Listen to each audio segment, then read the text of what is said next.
স্থানীয় সময় শুক্রবার চায়নার প্রেসিডেন্ট শি জিনপিং এর সাথে বৈঠক করেন প্রধানমন্ত্রী তারেক রহমান।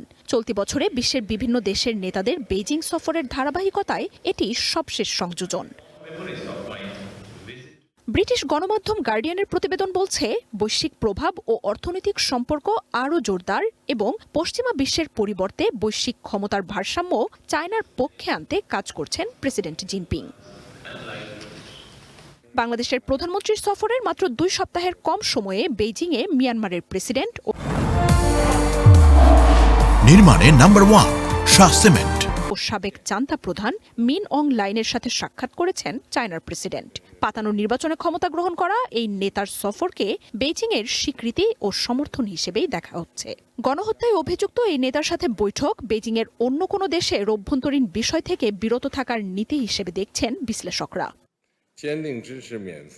গত মাসেই আমেরিকা, রাশিয়া, পাকিস্তানের রাষ্ট্রনেতাদের সাথেও বৈঠক করেছেন তিনি। চলতি বছরে এখন পর্যন্ত ব্রিটেন, কানাডা, স্পেন সহ 1 ডজনেরও বেশি প্রেসিডেন্ট ও প্রধানমন্ত্রী বেইজিং সফর করেছেন। ইন্টারন্যাশনাল ক্রাইসিস গ্রুপের সিনিয়র অ্যানালিস্ট উইলিয়াম ইয়াং বলেন, এত বিপুল সংখ্যক বিশ্বনেতার বেইজিং সফর আন্তর্জাতিক অঙ্গনে চায়নার বেড়ে চলা প্রভাবে বিশ্বের স্বীকৃতির প্রমাণ। ইয়াং এর মতে, এসব সফরকে কাজে লাগিয়ে নিজেদের বহুমেরু বিশ্ব ব্যবস্থার ধারণা এগিয়ে নেয়া এবং আমেরিকার প্রতি অন্যান্য দেশের আস্থা দুর্বল করতে চাইছে বেইজিং। এমনিতেও সাম্প্রতিক সময়ে অনেক দেশ আমেরিকার নেতৃত্ব থেকে সরে আসতে শুরু করেছে। বিপরীতে মাঝারি ও নিম্ন আয়ের দেশগুলোতে ঋণ ও স্থিতিশীলতার উৎস হিসেবে জায়গা করে নিতে শুরু করেছে চায়না।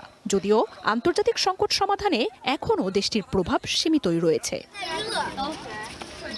মার্জিয়া উপমা, ওয়ান ইন্টারন্যাশনাল ডেস্ক।